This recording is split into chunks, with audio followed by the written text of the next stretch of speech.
Iran Israel तनाज़े पर तफसीली गुफ्तगू हुई। तुर्किया के सदर ने बताया कि ट्रंप से खित्ते में तबाही रोकने के लिए फौरी इकदामात का कहा। एर्दोगान ने कहा कि कशीदगी के खात्मे के लिए सालिसी की हर तरह की कोशिश पर तैयार हैं। बरतानवी वजीर आजम सर कियर स्टारमर का भी अमाराती सदर शेख जायद बिन नाहयान से टेलीफोनिक राबता हुआ। दोनों रहनुमाओं ने बिगड़ती सूरत हाल पर तबादला ख्याल किया। बरतानवी वजीर आजम ने कशीदगी में कमी के लिए सिफारतकारी और मुज़ाकरात पर जोर दिया है। आपको बताएं कि मशरिक़ वुस्ता की बिगड़ती सूरत हाल पर तुर्किया के सदर ने अमरीकी हम मनसब को फोन किया है। एर्दोगान और ट्रंप के दरमियान ईरान इसराइल तनाज़े पर तफसीली गुफ्तगू हुई। तुर्किया के सदर ने बताया कि ट्रंप से खित्ते में तबाही रोकने के लिए फौरी इकदामात का कहा।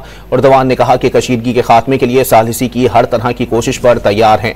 बरतानवी वजीर आजम सर कियर स्टारमर का भी अमाराती सदर शेख ज़ैद नाहयान से टेलीफोनिक राबता हुआ है। दोनों रहनुमाओं ने बिगड़ती सूरत हाल पर तबादला ख्याल किया। बरतानवी वजीर आजम ने कशीदगी में कमी के लिए सिफारतकारी और मुज़ाकरात पर जोर दिया है।